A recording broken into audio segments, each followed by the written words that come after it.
Meu papel neste evento é meramente fazer a abertura dos trabalhos, mas eu gostaria de registrar a presença dos advogados, professores, estudantes, representantes da OAB, das subseções da OAB, senhores magistrados, senhores ministros. E eu, na verdade, eu não tenho muito o que falar sobre direito do trabalho, a não ser que eu sofri muito com a professora Alice e com o professor Irdeu. Cadê o Léo? E a única vinculação que eu tenho, senhor ministro, evidentemente o senhor não sabe disso, eu assisti o seu concurso de juiz do trabalho. Eu dava aula em Itaúna e o Ronan fez o concurso e eu gostava muito do Ronan. Eu fui lá assistir, segundo dia eu assisti sua prova oral, o senhor foi brilhantemente aprovado. Já tem algum tempo, não é? Então, sem mais delongas, dando as boas-vindas a todos os integrantes desta solenidade, eu passo a palavra imediatamente à professora Mônica Sete Lopes, professora de Direito e desembargadora do Trabalho aposentada.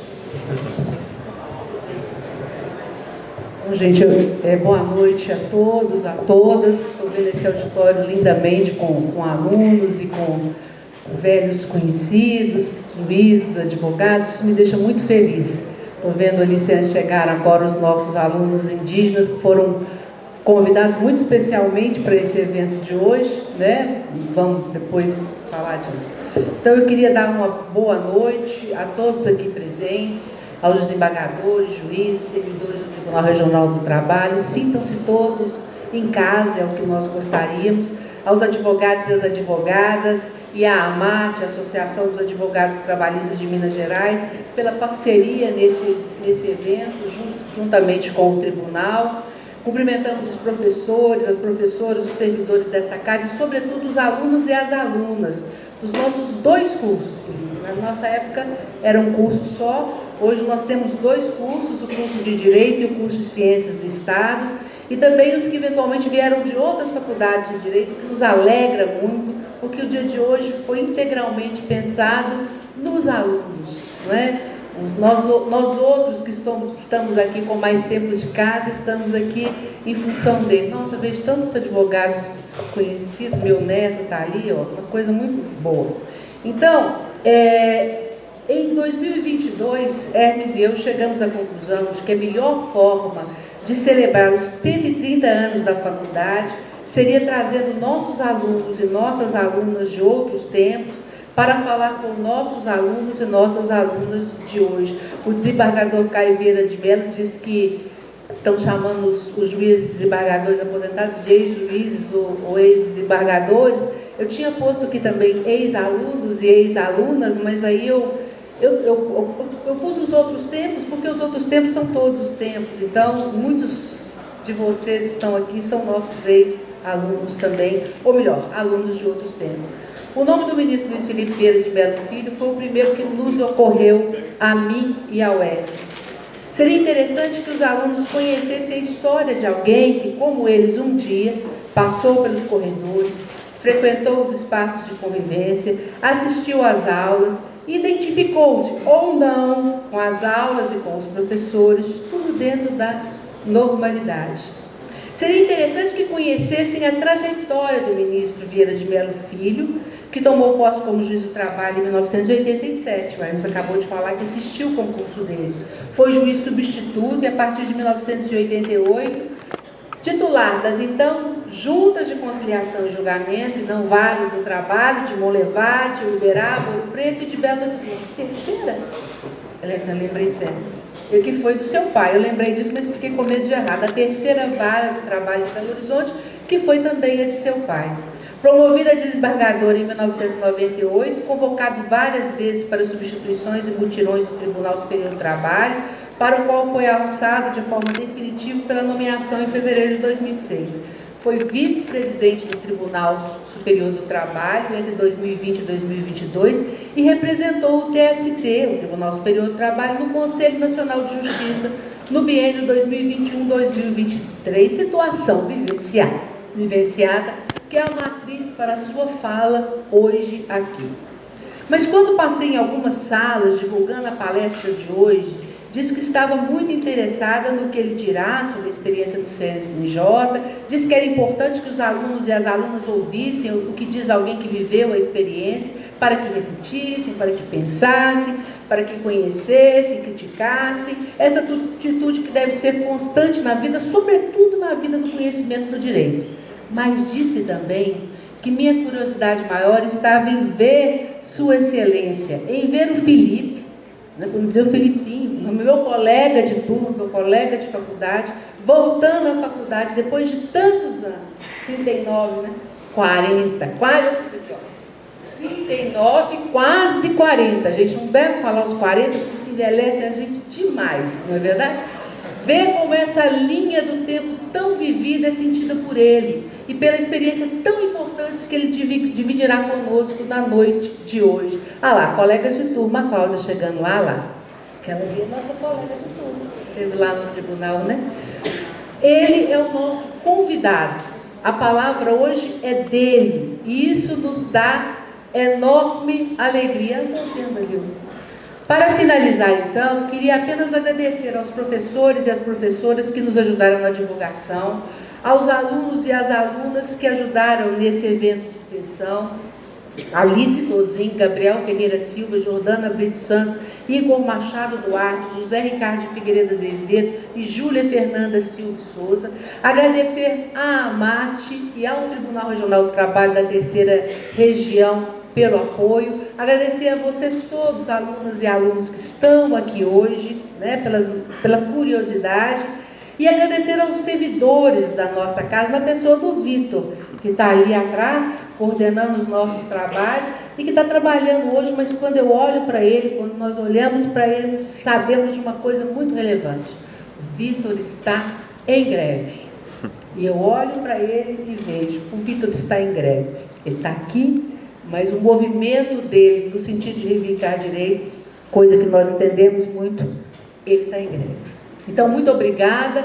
Eu vou passar a palavra, então, ao doutor Júlio Bahia.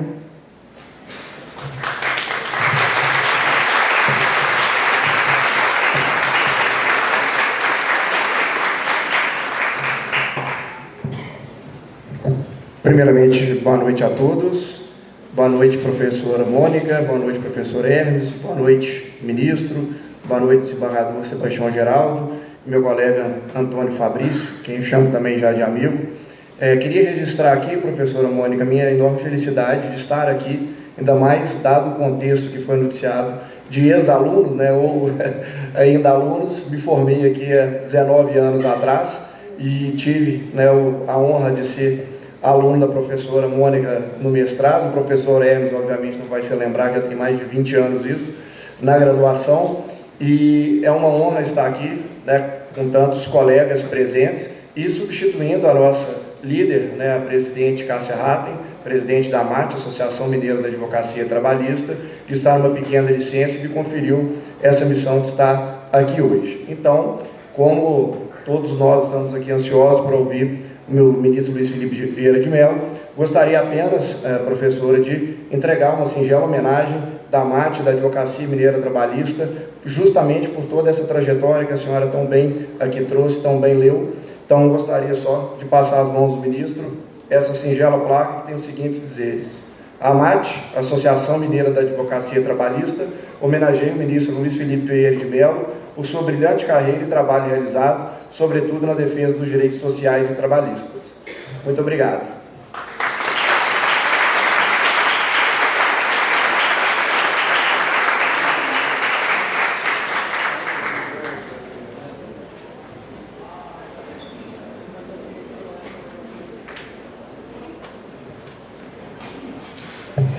Eu passo a palavra, então, ao que o meu marido dizia, a principal figura, né, que é o ministro Luiz Felipe Vieira de Mello Filho. Vamos...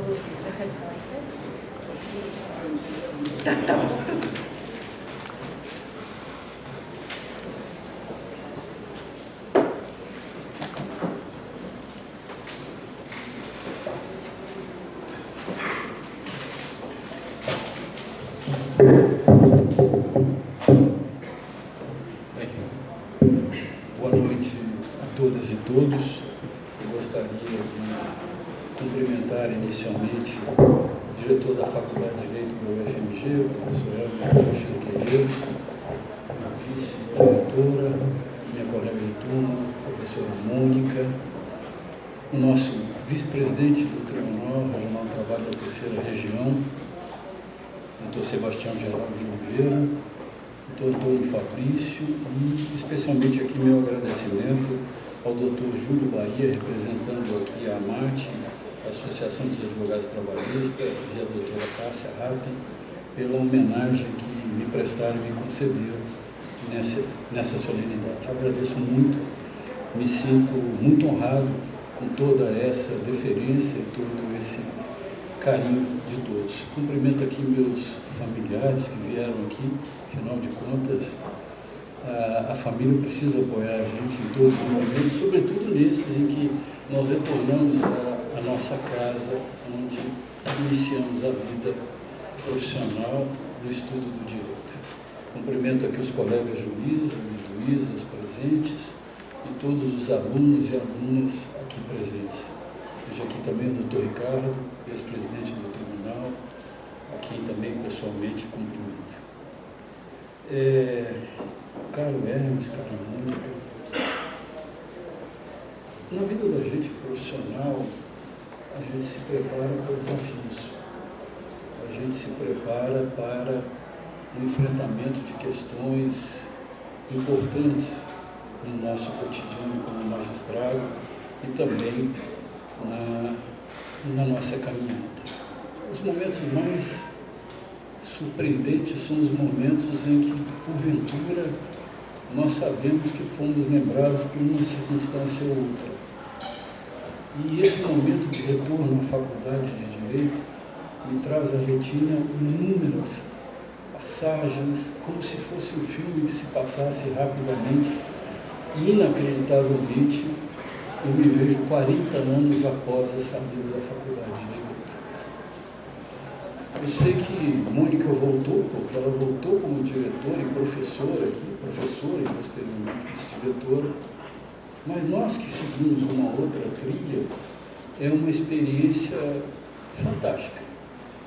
Estar diante dos senhores, alunos e alunas, e tentar trazer alguma contribuição para essa caminhada que vai se iniciar, que vocês estão se preparando para iniciar. Eu dividi a minha fala em duas partes. A primeira parte é para explicar a estrutura do Conselho Nacional de Justiça. E a segunda parte é para evidenciar como todos nós que somos profissionais do direito devemos estar atentos a esse órgão do sistema judiciário brasileiro, pela sua importância. Quando a Mônica me perguntou qual seria o título da palestra, eu disse: Mônica, vamos falar sobre o CNJ e vamos colocar a seguinte questão: locus da justiça, locus da sociedade ou locus da magistratura? Porque são as duas facetas que o CNJ pode gerar no exercício da sua atribuição e da sua função.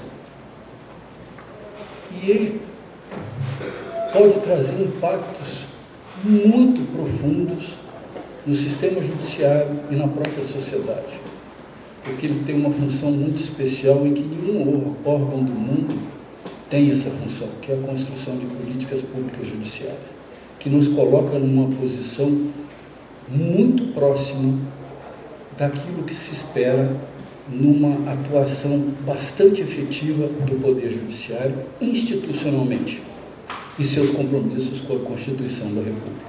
E eu trouxe alguns exemplos para que pudesse evidenciar para todos vocês. Porque a gente costuma, o CNJ decidiu, o CNJ fez, mas o que é o CNJ? Qual é a sua competência? E como ele influencia na nossa vida de uma forma muito eficaz. Então eu começaria aqui com a estrutura do CNJ. O CNJ, pelo artigo 103 da Constituição Federal, ele tem uma composição de 15 membros.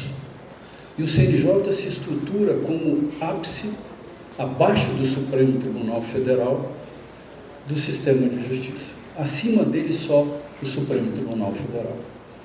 Ele é composto de 15 membros com mandato de 2 anos, que constitucionalmente é permitida apenas uma recondução, com algumas exceções. Por exemplo, a representação da Justiça do Trabalho se comprometeu desde a instalação do CNJ a não renovar nenhum mandato de conselheiro, seja ele ministro, seja ele desembargador, seja ele juiz de primeiro grau. E por que razão? Pela necessidade de haver um rodízio e uma oxigenação na contribuição institucional da Justiça do Trabalho para o sistema de justiça. A presidência é de um ministro do Supremo Tribunal Federal e a vice-presidência do vice-presidente do Tribunal, do Supremo Tribunal Federal. Então ele é composto pelo presidente do Supremo, o ministro corregedor do Superior Tribunal de Justiça, um ministro do Tribunal Superior do Trabalho, um desembargador da Justiça Federal, do Tribunal Regional do Trabalho e da Justiça Comum, um juiz de direito, um juiz do trabalho, um juiz federal, um procurador do Ministério Público Federal e um promotor de justiça do Ministério Público Estadual. E 2 representantes da sociedade brasileira, um da Câmara e um do Senado. E assim se compõe esse órgão. Além dos 2 advogados representantes da advocacia brasileira. Então, essa pluralidade, quando ele foi instituído, houve uma grande discussão se o poder concedido pelo artigo 103 ao Conselho Nacional seria um controle externo do Poder Judiciário. E, na verdade, o Poder Judiciário, o Conselho Nacional de Justiça, é um órgão de controle interno do Poder Judiciário. Ele não é órgão de controle externo, apesar da composição que se chegou à conclusão na reforma constitucional, na emenda 45, e ele, por isso mesmo, representa, de uma certa forma, a sociedade brasileira. Então, nós temos a contribuição do Ministério Público, nós temos a contribuição da OAB e nós temos a contribuição da sociedade brasileira. Isso totaliza, no universo do CNJ, 6 votos, no universo em que a maioria são de 8 votos. Então, há uma representação importante da sociedade brasileira dentro do Poder Judiciário. E qual é a função do Conselho Nacional? Ele tem uma tríplice função. Ele tem a função de fiscalização do Poder Judiciário, a função de disciplinar do Poder Judiciário e a função administrativa de fiscalização do Poder Judiciário. Ou seja, essa tríade é de controle administrativo, controle financeiro e orçamentário e controle disciplinar. E essa atuação do Conselho Nacional administrativa e financeira do Poder Judiciário, ela vai aferir, inclusive, a atuação de todos os tribunais brasileiros. Depois eu vou dizer na frente, através de um instrumento que é um instrumento de controle. E aqui nós tivemos um questionamento sobre a competência do Conselho Nacional de Justiça, que logo que ele foi instalado, houve uma questão relevante que foi a introdução da súmula 7 do Conselho Nacional, que tratou do nepotismo no Judiciário brasileiro. Quando houve esse questionamento, houve ajuizamento de uma DIN no Supremo Tribunal Federal, a DIN 3367, de 2005, em que se discutia a competência do Conselho Nacional para a fixação de normas vinculantes que dissessem respeito ao trato de questões administrativas dos tribunais, porque poderiam estar violando a autonomia dos tribunais, como também da fiscalização orçamentária. E o Supremo Tribunal Federal, no julgamento dessa DIN, ele estabeleceu que o CNJ não cria e não implica violação da independência da atividade jurisdicional no controle disciplinar, não faz controle externo do Poder Judiciário, pois integra, e impediu a criação de conselhos estaduais, porque só o CNJ é que pode controlar o sistema judiciário brasileiro, sem que pudesse haver a criação de conselhos da mesma natureza pelo Estado. E cabe também, além das suas atribuições, a fiscalização dos deveres da magistratura. Ele tem que zelar pela autonomia do Poder Judiciário. Isso aqui não implica violação do artigo 96, porque o artigo 96 é a baliza de fixação da competência do Conselho Nacional. E também ele deve fiscalizar o cumprimento do Estatuto da Magistratura em todas as dimensões do Judiciário brasileiro. E expedir atos regulamentares. Essa mesma artigo 33, que eu mencionei, 3367, que estabeleceu a competência, foi decisiva para estabelecer a competência do Conselho Nacional de Justiça, ela foi fundamental por um outro aspecto, porque ela também viabilizou a concretização da eficiência do Conselho Nacional na formulação de políticas públicas. Porque quando ela impediu o nepotismo, ela autorizou o Conselho Nacional a estabelecer normas primárias de efeito vinculante sobre todos os tribunais do país. Então, ela foi decisiva em vários aspectos. E com isso, até hoje, por exemplo, já foram editadas 539 resoluções pelo Conselho Nacional de Justiça. E essas resoluções, elas têm para o seu acompanhamento o que nós chamamos de cumpridec, é o cumprimento das decisões do Conselho Nacional de Justiça. E isso significa que quando o Conselho expede uma norma ou determina o cumprimento pelos tribunais de alguma dessas suas competências, elas passam a ser fiscalizáveis pelo próprio Conselho, inclusive sujeitas a sanções disciplinares, se não cumpridas pelos tribunais ou pelos magistrados. E ele também pode expedir atos normativos outros, que são os atos que se compõem de, por exemplo, resoluções, como já citei, recomendações, que são aprovadas pelo plenário do CNJ, ou seja, um conselheiro sozinho não pode estabelecer uma recomendação, e matérias administrativas externas, que são dirigidas aos tribunais. As recomendações não têm a cogência das resoluções, mas elas avisam os tribunais dos comportamentos a serem adotados daí em diante. Até hoje, mais ou menos, devemos ter em torno de 80 recomendações. E, além disso, ele tem competência para a instrução de portarias, conjuntas ou não, às vezes fazem com os tribunais, instruções normativas e anunciados administrativos do Conselho Nacional de Justiça. Esses enunciados têm uma importância muito grande. São vetores para nós que estávamos no Conselho e para os que estão no Conselho da separação das matérias que são analisáveis. Por exemplo, o enunciado 17 diz que não cabe ao CNJ o exame de pretensões de natureza individual desprovidas de interesse geral.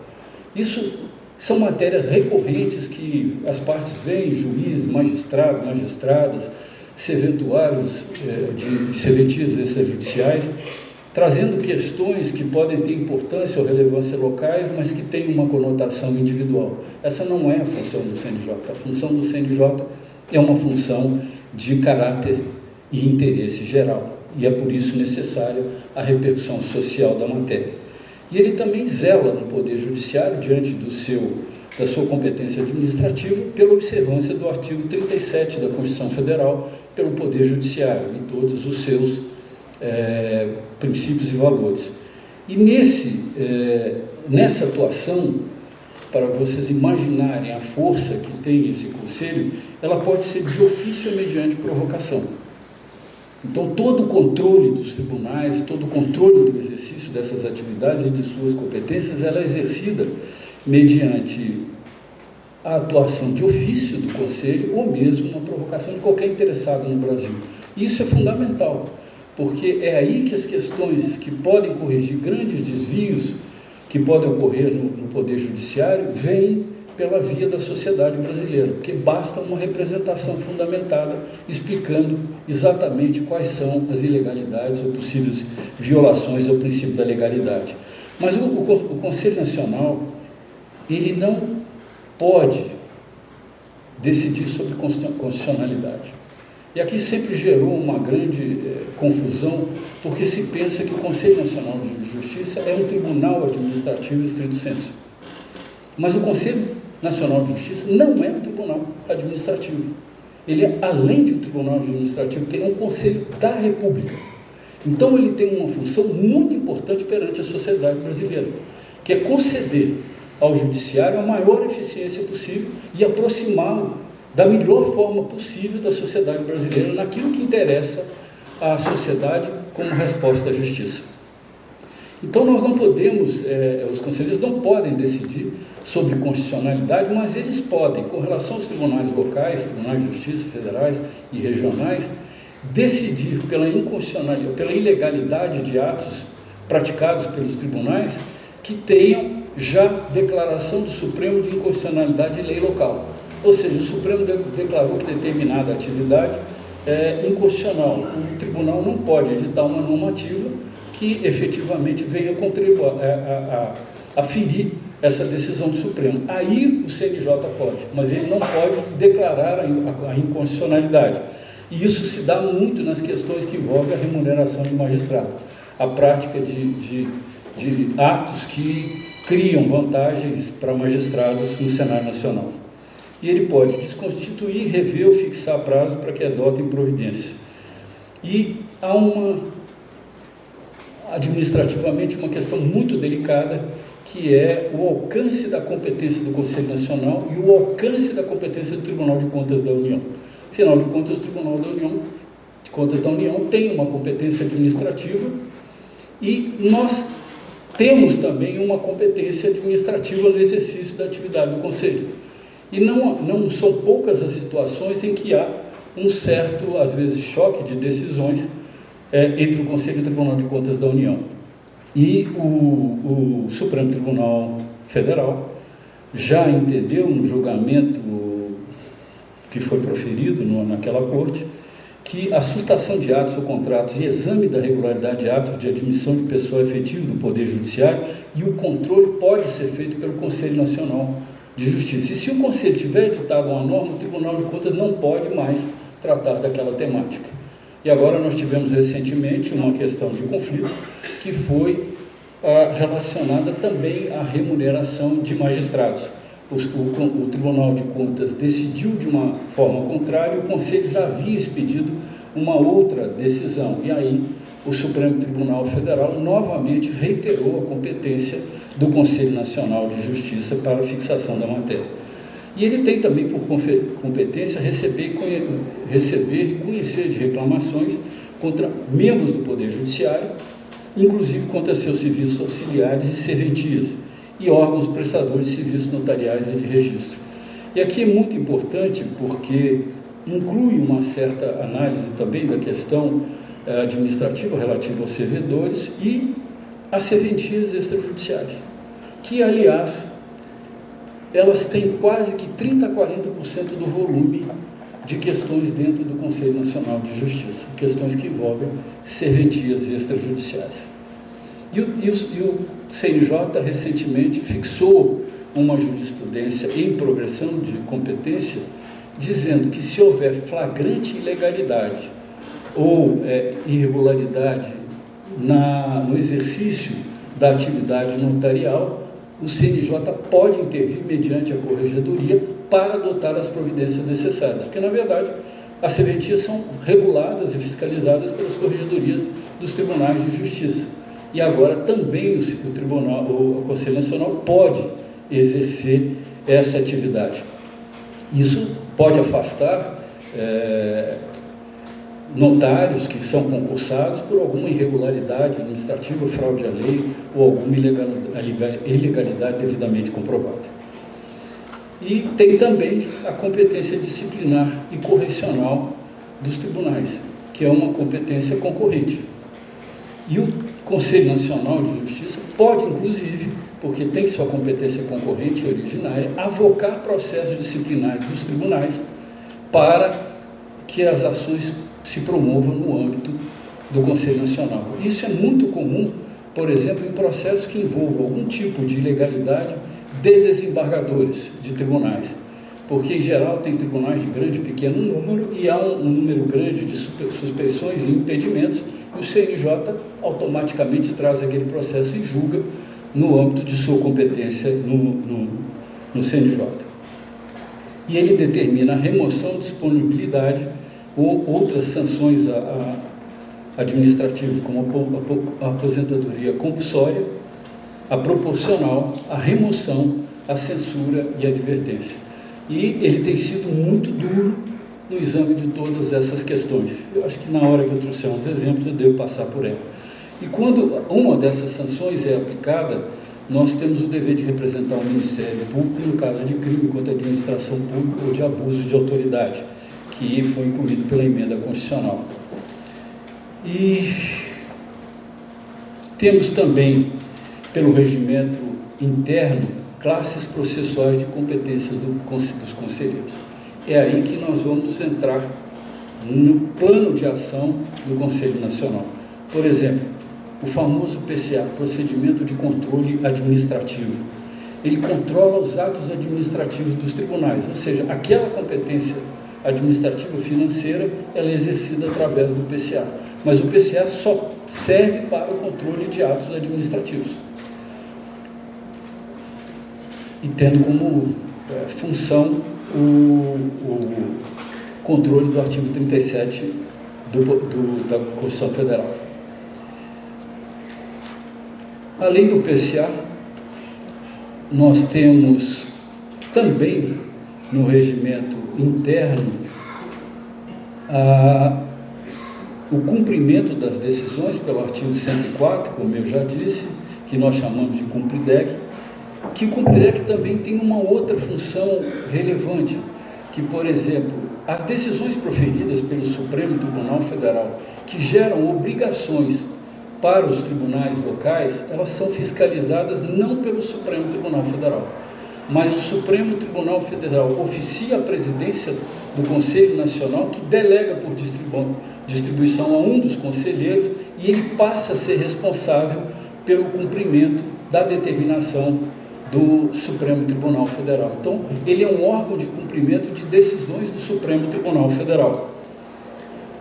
Um exemplo claro disso é que um Estado da Federação, desde a Constituição de 88, jamais tinha feito um concurso para serventia extrajudicial. Eram todas distribuídas pelo tribunal para pessoas ligadas a esses membros do tribunal, em violação constante da Constituição Federal. E o Conselho Nacional de Justiça determinou o reexame pelo tribunal dessas serventias e declarou vagas em torno de 79 serventias no Estado, gerando uma situação bastante difícil. E houve uma enxurrada de demanda ao Conselho tentando fixar a questão de direito adquirido, que ele já estava há 20, 30 anos, e o Supremo Tribunal, mais uma vez, chancelou a decisão do Conselho e diz que não há uso capião inconstitucional de serventia extrajudicial. E eles foram afastados e o Conselho Nacional de Justiça determinou a realização do concurso e mandou a comissão elaborada pela Corregedoria Nacional para o estabelecimento do concurso nacional, que está sendo realizado ainda nesse mesmo Estado. E com isso, age de uma forma a trazer transparência, legitimidade, credibilidade e respeito à Constituição Federal. Ou seja, não há mais aquela ideia que tribunais podem ser ilhas, que tribunais podem fazer o que quiser, porque haverá intervenção com toda certeza. E basta que um cidadão promova a declaração desta ilegalidade. E há também uma competência interna pelo regimento das reclamações que são dirigidas ao Conselho Nacional de Justiça para garantia de suas decisões. Imaginamos que houve uma determinação do tribunal, o tribunal não cumpre a decisão do Conselho e entra uma reclamação para o cumprimento. É evidente que a ação é imediata do CNJ para garantir a força das suas decisões. E também o pedido de providência, que esse é o mais comum no âmbito do Conselho Nacional de Justiça, que é aquele que se dá para efeito, sobretudo, de controle de atos de magistrados, de possíveis abusos de autoridade, de violações de normas, de conduta e outras tantas envolvendo o caráter disciplinar da magistratura. Isso aqui é verdadeiramente uma enxurrada de demandas para o Conselho, algumas procedentes, algumas tantas outras absolutamente irrisórias, sobretudo de quem pede demanda, né, que é um dos maiores reclamantes de pedido de providência no Conselho. E ele edita, como eu já disse, atos normativos e notas técnicas. Ato normativo, claro, tem que ser aprovado só pelo plenário, ou seja, nenhum conselheiro pode fazer isso, mas tem que ser aprovada pelo plenário, e ela gera também efeito com relação ao tribunal. E, por fim, uma nota técnica, que é o artigo 103 do Regimento Interno, que o Conselho Nacional emite notas técnicas que dizem respeito a políticas públicas que afetam o desempenho do Poder Judiciário, anteprojeto de lei, projetos de lei e outros atos com força normativa do Congresso Nacional, das Assembleias Legislativas. Então, fica autorizado ao Conselho, havendo interseção e transversalidade com o interesse da magistratura, que o Conselho possa emitir notas técnicas sobre essas medidas. E tem também, finalmente, o parecer de méritos sobre o anteprojeto de lei. O Congresso Nacional solicita ao Conselho análise e um parecer sobre leis que vão ser editadas que podem trazer algum impacto no Poder Judiciário. E a consulta, que é uma parte administrativa de auxílio aos tribunais no exercício de suas atividades. Aqui eu encerro a parte estrutural do Conselho Nacional. E agora aqui eu quero entrar numa série de decisões do Conselho e de ações do Conselho que tiveram muitas repercussões na sociedade, sobretudo no Poder Judiciário. E aqui a gente deixa claro que, por exemplo, desde a Constituição do Conselho Nacional, as primeiras resoluções elas tiveram muito caráter estruturante do Conselho e dos tribunais e dos programas de eficiência e gestão do Poder Judiciário. Mas depois de um tempo, elas passaram a assumir um caráter de políticas públicas reconhecidamente para o Judiciário brasileiro. E, repito, é o único órgão do Judiciário no mundo que pode praticar e exercer e criar políticas públicas judiciárias. Então, fazendo essa reestruturação, eu passo da estruturação do poder para depois chegar na parte em que eu começo a avançar na sociedade em ações afirmativas, né? São políticas públicas. E eu vou começar meu exemplo com a inserção de cotas raciais nos concursos para magistratura e servidores do Judiciário. Nós tínhamos, claro, a questão das cotas. Para nós não há a transversalidade econômica, mas só a questão racial. E nós tínhamos uma dificuldade enorme, porque os concursos públicos realizados, eles acabavam beneficiando, acabavam e acabam ainda de uma certa forma, as pessoas que tiveram a sua formação privilegiada com acesso a bens, recursos e instituições que outros não tiveram. Que não tiveram a mesma oportunidade pela desigualdade que assola o nosso país. Então, o Conselho estabeleceu como primeiro ato que fica suprimida a cláusula de barreira na primeira fase, que é uma fase que nós sabemos dos concursos para a magistratura que é muito beneficiada por quem tem poder econômico. Embora eu esteja falando de cota racial, tem esse viés por trás dessa discussão. Então, aqui o que fez o CNJ, quem está inserido nas cotas não passa pela cláusula de barreira. Então, ele atingindo a nota mínima exigida no concurso, que é 6, ele já vai automaticamente para a segunda etapa da prova e não enfrenta aquele corte das maiores notas do concurso. Isso dimensionou diferentemente os concursos. Logo em seguida da queda da cláusula de barreira, nós tivemos um concurso no Tribunal de Santa Catarina, em que foram aprovados 650 candidatos para a segunda etapa. 315 eram negros. Situação nunca encontrada no concurso para magistratura. Mas outras evidências começaram a mostrar que mesmo nas outras etapas nós tínhamos que enfrentar outras tarefas. E aqui, automaticamente, com as dificuldades que vieram a partir dessa questão, nós tivemos que fazer uma resolução para estabelecer a questão do enquadramento racial no aproveitamento das cotas, ou seja, o CNJ estabeleceu uma comissão de heteroidentificação que atendam critérios de formação específicos e criar um banco nacional de membros que possam auxiliar os tribunais no exame da comissão de heteroidentificação. Isso parece uma questão burocrática, mas ela entra com força na questão do debate da questão racial. Porque nós estamos vendo em vários momentos hoje em tribunais do país questionamento se a pessoa é realmente passível de ser cotista ou não. Porque nós temos o negro, temos o branco, mas nós temos o pardo negro e o pardo branco. E aí é uma situação muito difícil. E o nosso sistema brasileiro não adotou o sistema do genótipo. Não é a nossa referência o genótipo. Não importa se ele tem a mãe negra, não importa se ele tem o pai negro. O que importa é que ele seja passível de um estigma social por ser negro. E é isso que visa a impedir a ascensão das cotas de pessoas que necessariamente não preencham os requisitos. E isso foi objeto de um candidato que foi aprovado no concurso para magistrado no Tribunal de Justiça do Rio de Janeiro e foi questionado por várias associações de juízes negros e da advocacia pela sua condição. E a primeira impressão, e ele trazia, ele falou: minha mãe é negra, e a mãe era. Só que o pai era italiano. E ele, fenotipicamente, era um cidadão de pele clara e com traços finos.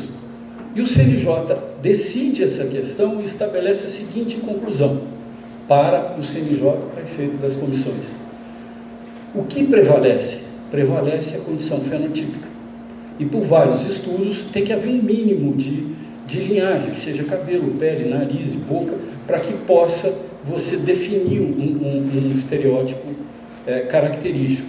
E mais que isso, tem que ser aquela pessoa que socialmente possa estar sujeita a um preconceito. Porque é muito fácil a gente se colocar como pardo.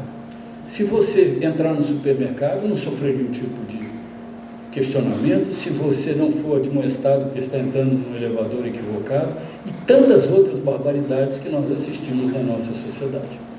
Mas tinha um outro problema envolvendo isso. Como se trata dessa questão nacionalmente? Nós podemos ter um padrão só. Como é que eu trato a questão da cota racial em Salvador e a questão da cota racial no Rio Grande do Sul? E isso tudo foi objeto de exame para dizer o seguinte: se eu for aprovado na cota racial do Rio Grande do Sul, meus documentos, meus elementos pessoais e toda a parte documental não surte efeito para os outros concursos, porque depende do exame de cada uma localidade, porque senão nós não vamos conseguir estabelecer verdadeiramente uma ação afirmativa para o Poder Judiciário. E ao lado dela, nós já tínhamos as cotas de PCDs e também foram estabelecidas as cotas para os indígenas. 3% do percentual do concurso destinado a pessoas que são descendentes indígenas, reconhecidos pelos órgãos que tratam da questão indígena e que, com isso, passam também a ter acesso a essa situação de exclusão de cláusula de barreira e poder ascender nos concursos para que nós possamos mudar o perfil da magistratura. E por que esse perfil precisa ser mudado? Aí nós vamos entrar numa outra questão que foi um grande debate no CNJ, a questão da equidade de gênero. Essa foi realmente uma matéria muito polêmica no Conselho Nacional e que revela um pouco do perfil da magistratura brasileira. Por exemplo, quando nós nos defrontamos com a questão, 75% das cadeiras nos tribunais brasileiros, tribunais segundo grau, os tribunais extraordinários, são de homens. Somente 25% das cadeiras eram de mulheres. Isso com mais de 100 anos de magistratura.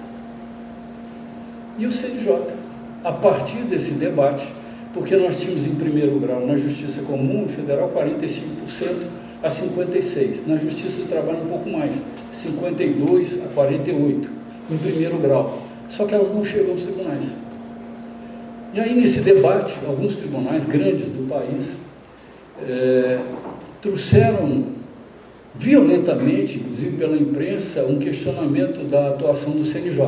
Só que nós tínhamos competência institucional para decidir, porque já estava reconhecido pelo Supremo na 3367. E podíamos tratar desse tema, que é um tema que promove a concretização do princípio constitucional da igualdade. E o que aconteceu nesse derrete? Eles diziam assim, não, mas isso o tempo vai resolver. Porque à medida que tem um maior número de mulheres, com o tempo elas vão aceder ao tribunal, nós vamos ficar na mesma posição de igualdade. Acontece que não, porque entra um segundo fator. Uma questão de divisão sexual do trabalho. As mulheres juízas, e aqui eu falo com toda a convicção na condição de gênero masculino, as mulheres juízas têm que abrir mão da sua carreira, em termos de progressão, para poderem cuidar dos filhos, dos maridos, exercer a sua profissão, não se deslocar de uma cidade para outra, onde pode ser promovida, e com isso elas não se movem em primeiro grau. E os juízes homens se movem progressivamente, independentemente da mulher estar trabalhando ou não estar trabalhando. E o inverso não se opera. Então, isso jamais haveria uma possibilidade de equalizar essa avaliação. No estudo que foi feito, elaborado, se imaginava que nós levaríamos mais de 100 anos para poder chegar à igualdade, até porque as mulheres eram as mais remotas da antiguidade da carreira por esse fundamento, que elas não ascendiam, elas não mudavam de comarca. Uma juíza federal, que o marido trabalha aqui no estado de Minas Gerais e ela está no Acre para ser promovida, ela continua substituta e não assume a titularidade para não ter que ir se deslocar para o Acre. E aí o conselho falou, não, nós vamos fazer um projeto para fazer a equalização.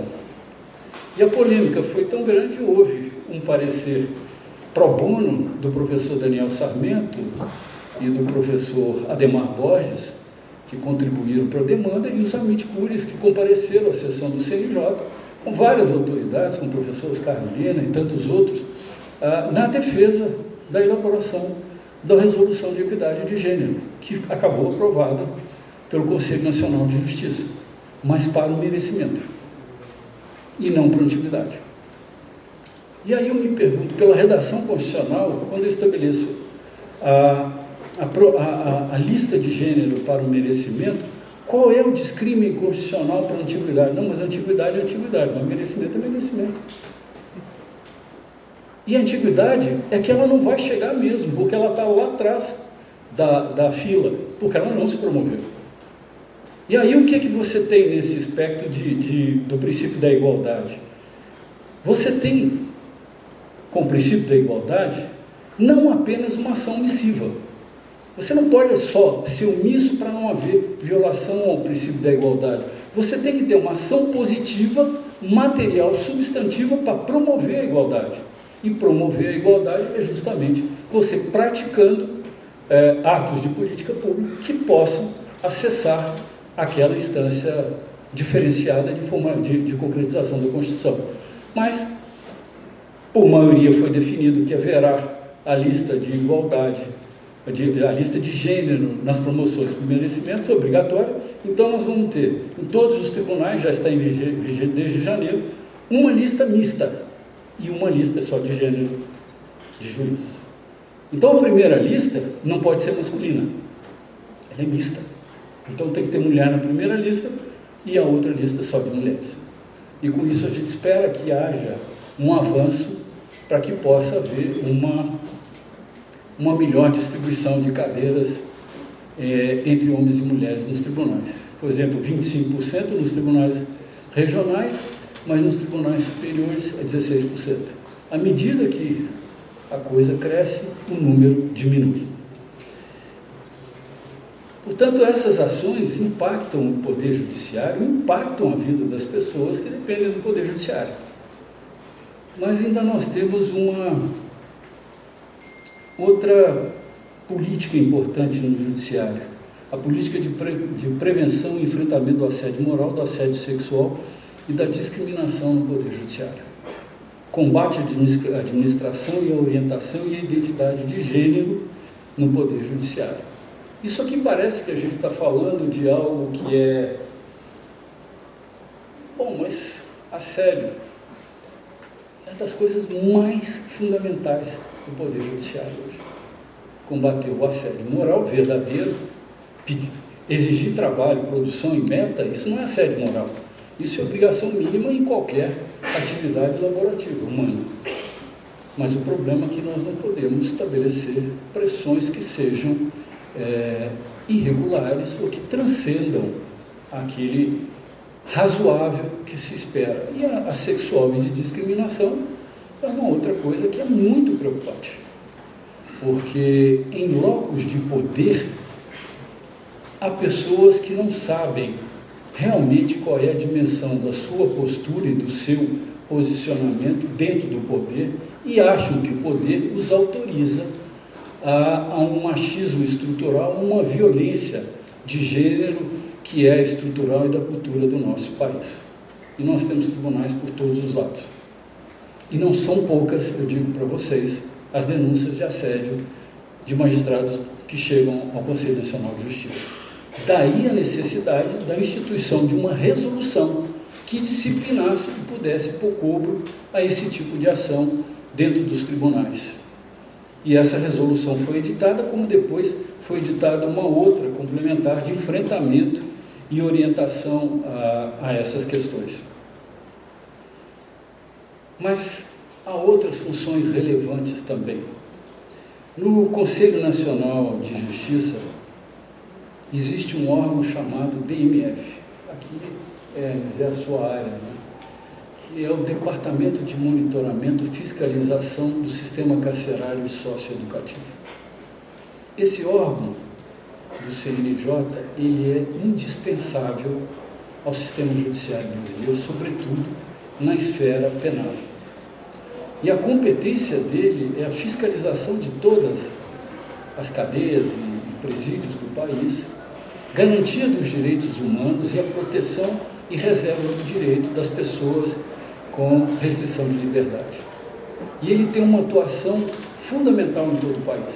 Ele foi responsável, por exemplo, pela reconstrução de Pedrinhas, no Maranhão, pela reconstrução do presídio no estado do Ceará, que ainda está em desenvolvimento a recuperação dos presídios, que eram verdadeiras masmorras, como também a derrubada do presídio central do Rio Grande do Sul, que eu pessoalmente fui lá, representando o CNJ, para iniciar as obras de fechamento e derrubada do presídio central do Rio Grande do Sul, que era objeto de inúmeros questionamentos na Comissão Interamericana de Direitos Humanos, que, por sua vez, suas decisões proferidas contra o Estado brasileiro são executáveis a partir da ação da OMF, que integra o DMF, que é a unidade responsável de preservação das decisões da Corte Interamericana de Direitos Humanos. E recentemente nós tivemos uma medida cautelar contra o Estado brasileiro, face do presídio de Curado no estado de Pernambuco.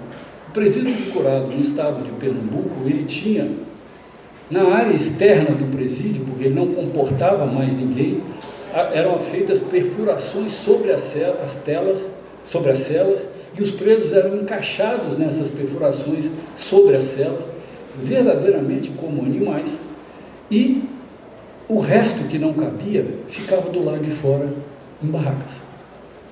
Então tinha uma área interna do presídio, uma área externa de proteção e as paredes do presídio. Essas pessoas permaneciam externamente, eram em torno de 900 pessoas com restrição de liberdade do lado externo.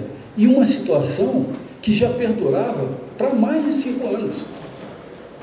E não se resolvia. Quando o CNJ ingressou no presídio, nós éramos mais ou menos 20 a 30 juízes, e começamos a avaliar, nós tínhamos mais de 4 mil pessoas que sequer tinham mandado de prisão.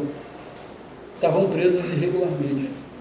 Nós tínhamos pessoas que já tinham expirado a possibilidade de cumprimento de pena há muitos anos, sem nenhuma atuação. E aí o Ministério Público, a Defensoria e as varas de execuções penais não faziam nada. Era uma situação tão descabida, tão despropositada, que nada poderia ser feito. Era uma massa de inconstitucionalidade. Daí a decretação pelo Supremo do estado inconstitucional de coisas no sistema prisional brasileiro. E quem agora faz o exame e o cumprimento dessa decisão do Supremo é justamente o Conselho Nacional, através do Departamento de Monitoramento e Fiscalização do Sistema Carcerário, Prisional e Socioeducativo. E essa responsabilidade é fundamental para o Estado brasileiro, porque a gente vê hoje, e aqui me permita-se um ingresso atrevido numa área que não é minha, mas pela vivência.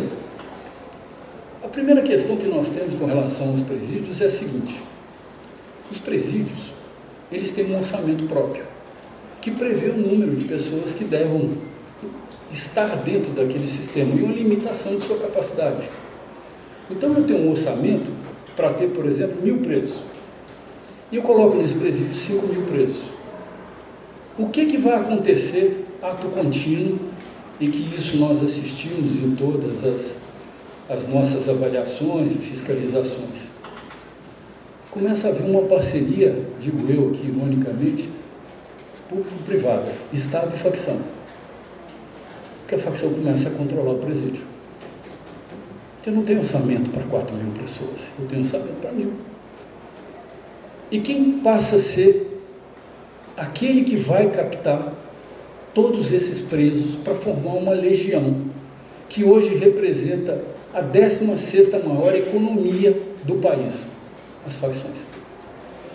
Pisou no presídio, você virou faccionado, por uma questão de sobrevivência. E não é discurso retórico, é questão de sobrevivência.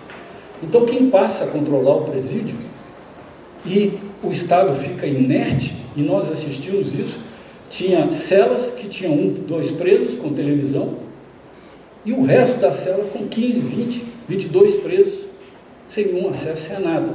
Como também tinha freezers colocado num determinado lugar com chave, para quem quisesse uma Coca-Cola, uma água ou algo a mais. Quem bancava? Óbvio, eram as facções. E quem tirava? Você não podia chegar e tirar aquele refrigerador. Você poderia causar uma revolução, uma rebelião dentro do presídio. Então você tinha que tirar todos os presos e fazer uma remodelação e uma reconstrução do sistema carcerário. Mas as pessoas têm que entender, no cenário brasileiro, nessa perspectiva não, de segurança pública, não prendeu, resolveu o problema. Não prendeu, começou o problema. Que se você tiver um encarceramento em massa sem uma maior preocupação, você vai estar levando às facções um exército de presos. Aí você tem que considerar o regime de progressão de penas, e quando você tem um regime de progressão de penas, e eu estou sujeito à facção, porque eu fui faccionado, eu começo a ser o pombo-correio da facção, porque eu saio para a liberdade provisória, quando eu volto, eu já estou levando as mensagens das facções, trazendo ida e volta. Então o sistema está totalmente corroído, e é preciso agir com inteligência. Então o CNJ se debruçou sobre isso, e ele tem políticas de proteção no ingresso, que é audiência de custódia, que é fundamental, para que você não prenda todo mundo, mas prenda quem deva estar preso. Obviamente pode acontecer uma exceção, uma tragédia, alguma coisa, mas você não pode pôr todo mundo lá dentro. E aí a questão das drogas é fundamental nesse debate, porque 50 e poucos % dos presos estão ligados à questão do tráfico. O problema é que a questão da droga e o direito penal, e aqui me permita uma avaliação pessoal, nós temos o direito penal do rico e o direito penal do pobre. O direito civil do rico e o direito civil do pobre. O direito do consumidor da classe média do rico e o direito do consumidor do pobre. E o direito penal, sobretudo, isso se agrava porque eu falo de liberdades. Então eu tenho um jovem da comunidade que estava portando 10 gramas de maconha. O polícia chega, faz uma batida e fala assim, ó, você está com 10 gramas de maconha. Ele é negro. O que vai no boletim de ocorrência? Traficante. E aonde que esse rapaz vai? Para o sistema prisional nessas circunstâncias. Mas quando eu chego na Zona Sul, pego um cidadão com 30 gramas de maconha, mais um carrão, bacanão, o que acontece com ele? Usuário.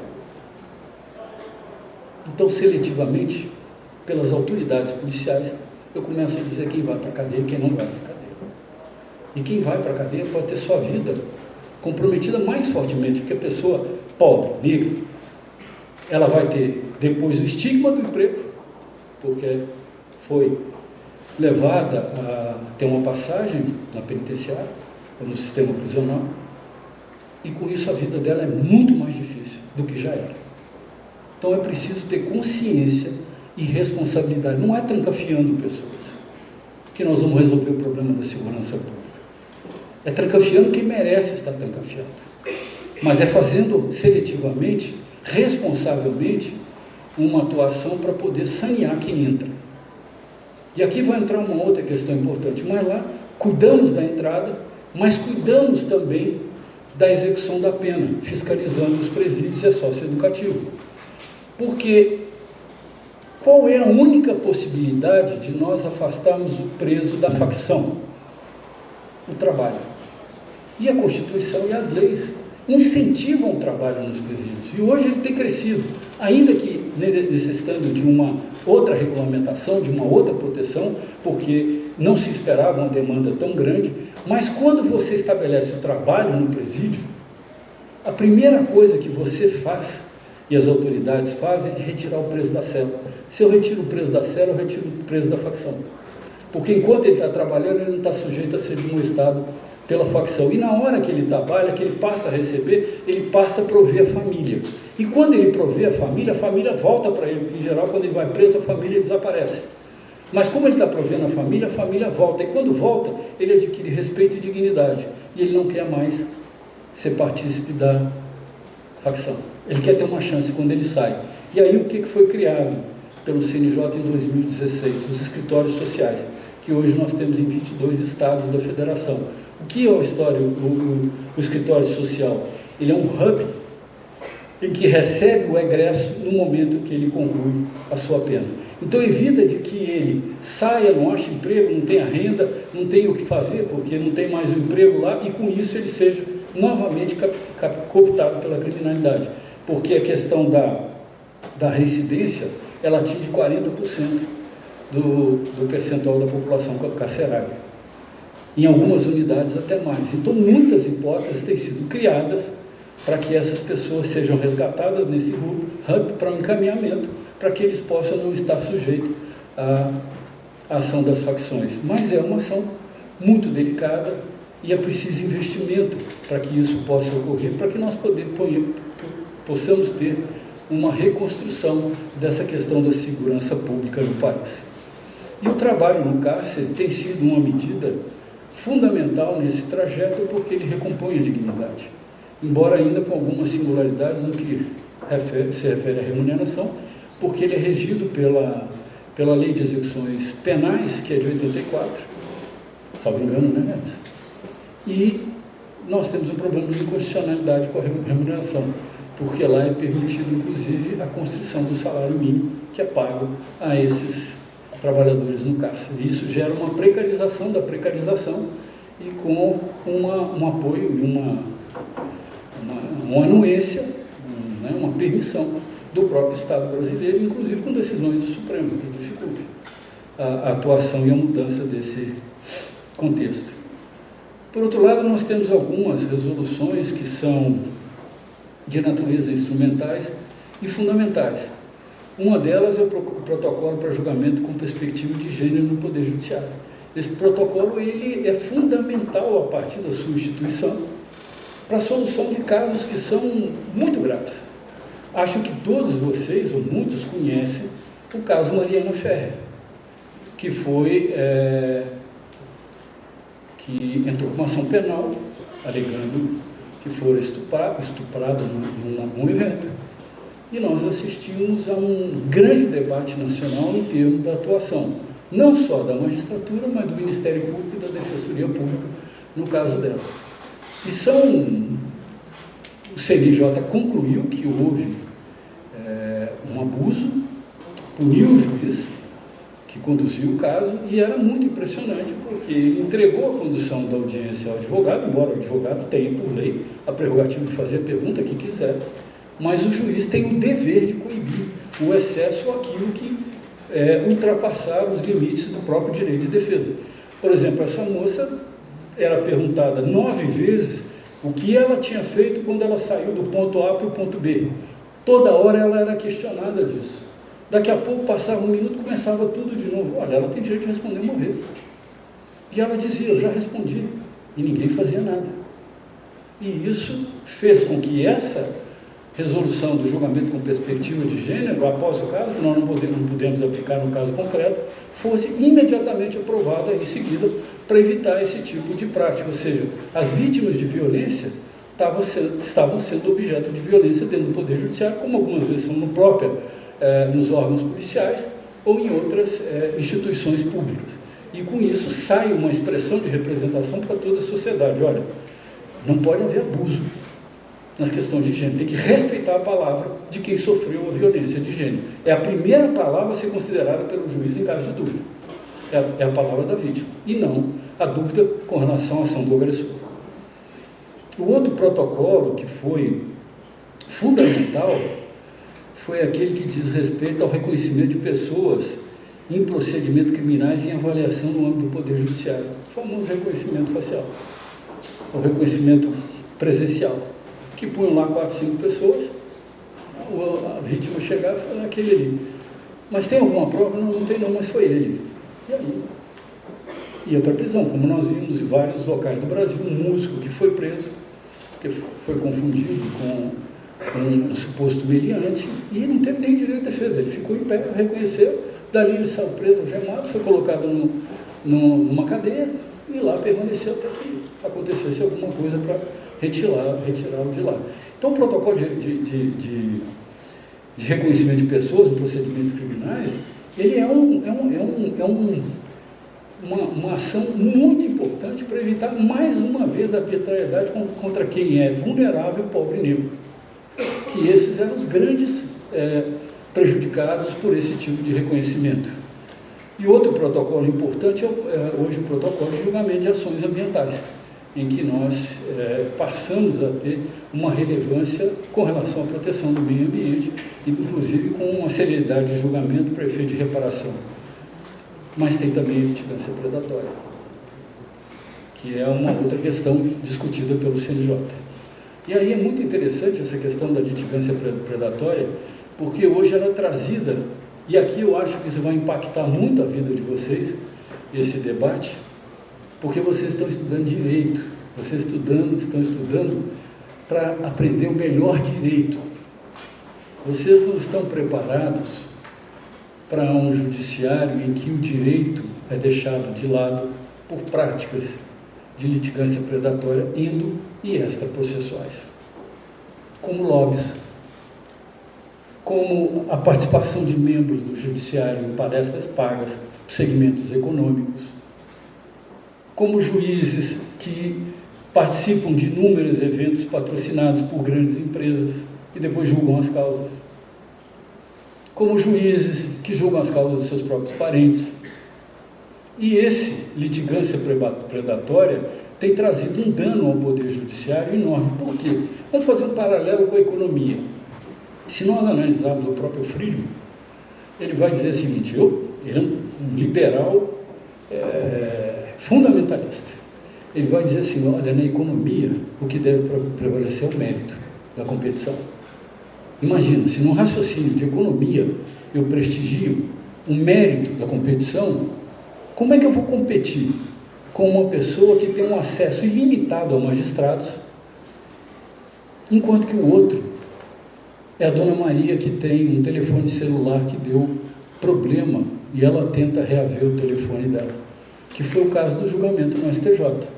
Todo o sistema de telefonia, numa repercussão geral, contra uma senhora que questionava o seu aparelho que comprou estava sem funcionar. Só para imaginar a ação do poder econômico para efeito de uma fixação de tese. Isso eu estou falando do mínimo, do menor. Do menor. Eu estou falando de um caso em que eu vejo, através da repercussão geral e do amite curiae, um fortalecimento do poder econômico em detrimento, mais uma vez, do enfraquecimento dos direitos individuais. Porque quando eu tenho uma demanda que envolva uma repercussão geral, com certeza eu tenho grandes empresas aqui. Elas se unem todas, constituem uma banca de escritórios de advocacia fenomenal, enquanto que o outro vai lutar contra toda esse poderio econômico para a fixação de uma tese que vai ter força normativa na sociedade brasileira. Então nós temos o uso da inteligência artificial de forma imoderada, pelos escritórios que têm poder econômico contra os escritórios que não têm capacidade econômica para enfrentar essa demanda. Mas o pior é o lobby. O pior é a força da utilização, inclusive, da imprensa contra decisões ou antes das decisões, para que tornem esses juízes que vão participar do julgamento constrangidos perante a sociedade brasileira, porque há uma campanha paga em função de uma determinada tese que deva ser fixada. Então, essa é um debate que os senhores vão enfrentar, porque os senhores vão sair daqui com a mesma ideologia que todos nós saímos, mas vão enfrentar uma realidade que não é defesa do mérito, não é a melhor tese de direito que vai prevalecer, é a tese que tiver maior poder. E isso nós temos que enfrentar, e como juízes, nós temos que estar atento a esse tipo de questão. Litigância predatória não é entrar com dilações, não é aquela litigância só, é também, como por exemplo, um jornalista que faz uma denúncia contra uma determinada pessoa, autoridade, e começam a pipocar ações criminais ou de reparação de dano em todo o país contra aquele mesmo jornalista. Ou seja, uma forma de calar a imprensa e uma forma de você assediar aquele profissional no seu exercício de sua profissão. E por fim, eu acho que eu já cansei todo mundo, mas vou concluir duas questões fundamentais. Uma delas foi a instituição da resolução para soluções alternativas dos conflitos urbanos e rurais. As questões possessórias no Poder Judiciário são as questões de menor eficácia na realidade do Judiciário. Ou seja, essas são questões que o juiz profere uma decisão, transita em julgado, mas ela não consegue ter força na realidade dos fatos. E por que não? Porque nós temos a construção de direito das coisas reais com base numa disputa em que se tinha uma pessoa de um lado e uma pessoa do outro, em geral. Eram as questões possessórias. Mas hoje, essa resolução vai cuidar de quem? Posses coletivas. Ela não cuida de questões dominiais, registrais, superposição de registro, ou qualquer coisa que vale. Isso não é a função da resolução. A resolução vai cuidar de ocupações coletivas. Pessoas vulneráveis que são obrigadas a estar em situação de rua ou que ingressam em alguma área cuja função social não é exercida. E aqui, como costumava ser resolvido?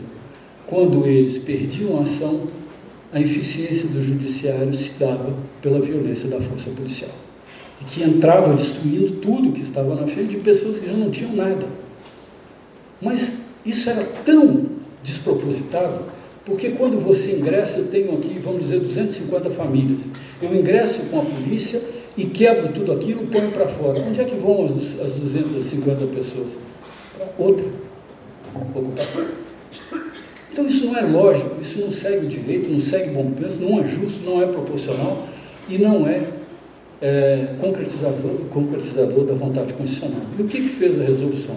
Reconheceu a legitimidade dos movimentos sociais para a negociação, E ele é uma instância alternativa nas questões rurais e urbanas. Ele começa com uma comissão do Tribunal de Justiça do Estado do Paraná, mas o Supremo Tribunal Federal, no julgamento da DPF 828, institui a comissão no Conselho Nacional de Justiça e determina o Conselho Nacional de Justiça que institua a comissão em todos os tribunais de justiça do país e obriga a que toda reintegração ou debate passe pela solução da mediação dessas comissões e não se possa invocar o chamamento policial sem a devida mediação pelo Tribunal de Justiça e suas comissões das questões agrárias. Desde a edição da Resolução 510, nós não tivemos mais nenhuma notícia de violência nas questões do campo e também algumas urbanas. Em geral, a gente tem mais notícia das invasões do campo. Todas elas estão sendo mediadas pelas comissões e estão sendo equacionadas. Aqui, recentemente, houve uma ocupação aqui na região de Lagoa Santa, em colaboração a Comissão Nacional com a Comissão do Tribunal de Justiça do Estado de Minas Gerais, mediaram o conflito, resolveram o conflito, retiraram as pessoas e não tiveram problema. Então, ela tem duas tarefas. Ela retira sem violência, mas ela também reconhece, cria situações de reconhecimento para que essas ocupações se tornem verdadeiro logos. E aqui faz uma diferença entre a visão da terra como res, como coisa, que é a visão capitalista, e a visão da terra como logos. Porque a DPF 828, ela trata do direito à moradia, ela não trata da questão processual. Então, grilagem,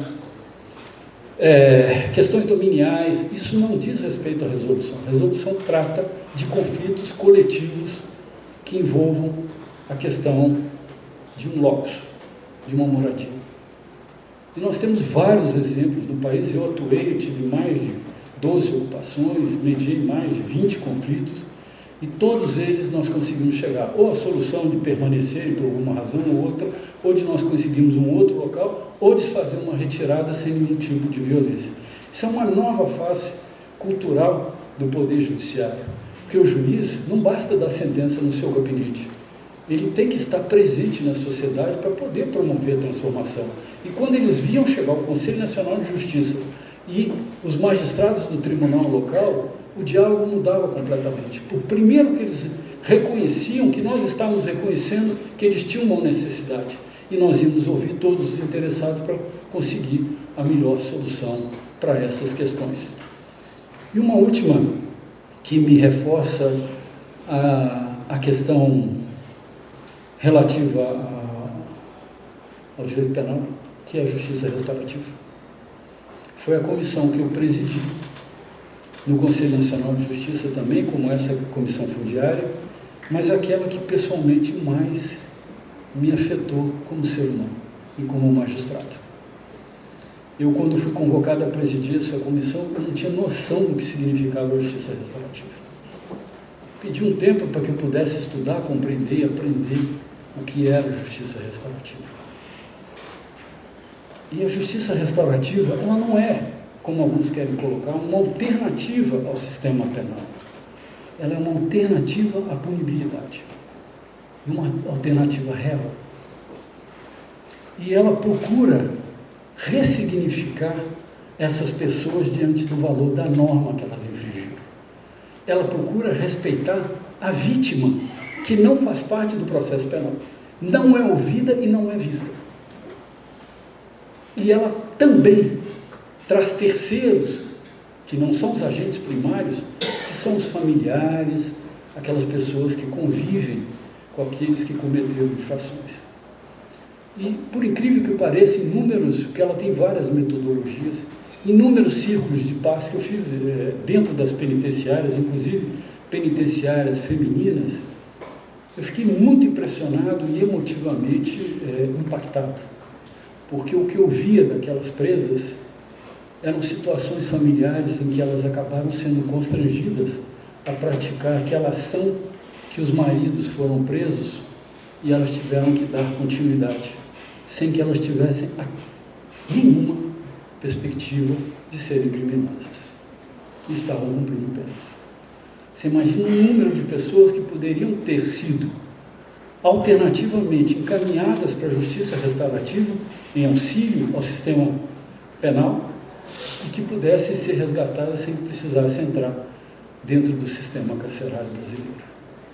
Então a justiça restaurativa ela é preventiva, ela é ressignificativa, porque ela não trata do processo, ela trata do conflito.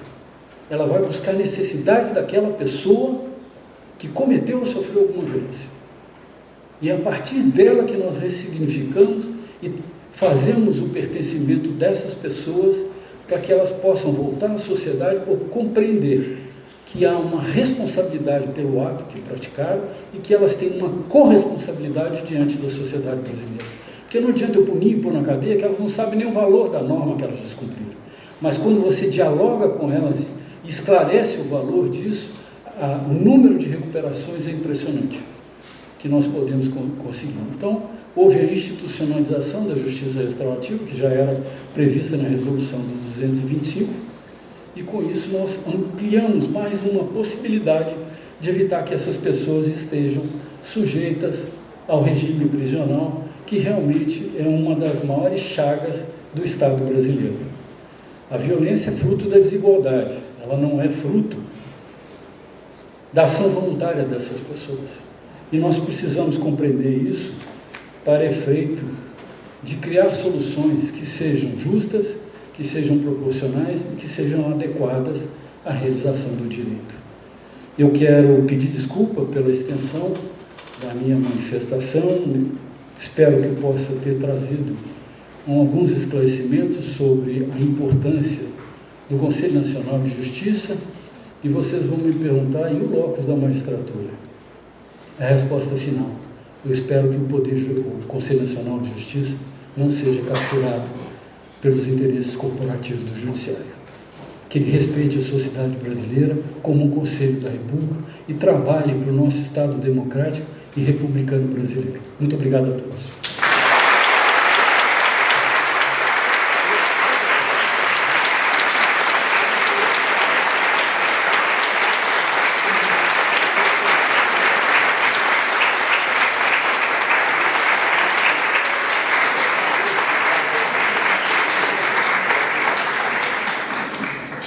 Eu queria só falar uma coisa para os meninos, estou muito emocionada com a palestra do Felipe, né, do ministro, mas eu queria falar uma coisa para eles. Eu dou aula de metodologia da pesquisa, sabe, Felipe? Eu dou uma matéria que ninguém gosta de fazer, mas vocês viram na fala dele quantas coisas a gente tem na faculdade que pesquisar, milhares, toneladas de coisas, está tudo em aberto para vocês pesquisarem, para pós-graduação pesquisar. Então eu queria só falar isso, fiquei pensando assim, nossa, quanta coisa para eles pesquisarem. É isso que eu falo com vocês na aula, viu? Então tá, só isso. Senhor ministro, antes de encerrar, e claro, agradecendo penhoradamente a sua brilhante exposição, principalmente a sua palavra de confiança no direito, de esperança na justiça, eu gostaria de fazer 3 registros. Esta noite foi uma noite de reencontro do senhor com a sua faculdade. Eu gostaria de fazer uma homenagem aos nossos professores. Nós devemos muito a esta faculdade, devemos muito aos nossos professores, que acho que formaram uma geração muito boa. Eu acho que a nossa geração tem prestado grande serviço à sociedade. Há vários aqui, eu vejo Maurício, Chico, Edgar, Cláudio, todos são autoridades, mas Fernando, Sandra, tanta gente nesse humilde, tanta gente, Caio, ministro Caio, assim, tanta gente, professora Mônica, evidentemente. Eu acho que o outro nome, parafraseando o doutor Tancredo, também ex-aluno desta faculdade, eu acho que o outro nome desta faculdade é emoção. Nós todos nos emocionamos. Eu e a Mônica acho que nos emocionamos com muita frequência. Nós somos privilegiados, nós temos oportunidade de viver essa grande emoção que é a Faculdade de Direito. E é muito bom saber que nós temos alunos regularmente matriculados aqui, ou de outras faculdades que frequentam a nossa faculdade, que podem se espelhar em pessoas como o senhor, né, que nos dão uma palavra de esperança. Muitíssimo obrigado. A casa é sua, a casa, eu sempre digo, a casa é de Afonso Pena, mas é a casa de todo mundo, né? Só não é de Joana, a casa é de Afonso Pena e de todo mundo que passou por aqui. Eu queria passar às suas mãos, ministro. É um livro muito bom. A professora Mônica vai rir, ela ri sempre quando eu falo isso. É um livro muito bom sobre a história. Mas o livro é bom mesmo. Por acaso fui eu que escrevi, mas o livro é muito... Apesar disso, o livro é muito bom, porque é o livro que conta a história da faculdade, da sua criação até 1930. Se eu continuar escrevendo o livro, se eu tiver tempo para isso, certamente vou chegar a várias das pessoas que estão aqui hoje presentes. Eu queria fazer a entrega deste livro ao senhor e queria também, se o senhor me permite, passar o distintivo da Faculdade de Direito. Aqui o senhor não estranha que está escrito Universidade de Minas Gerais, porque ainda não era federal. Esse distintivo tem mais de 70 anos, guarde entre os seus pertences afetivos. Então, se permitam que eu encerre. Posso encerrar? Agradecendo mais uma vez, certamente nós teremos outros eventos como o de hoje. Muitíssimo obrigado. Vamos nos abraçar, não é? E celebrar a vida, celebrar a justiça, celebrar a esperança no futuro e principalmente celebrar a esperança nessa moçada que está estudando e que certamente vai ocupar os cargos, são os ocupados hoje da nossa geração. Boa noite, muitíssimo obrigado.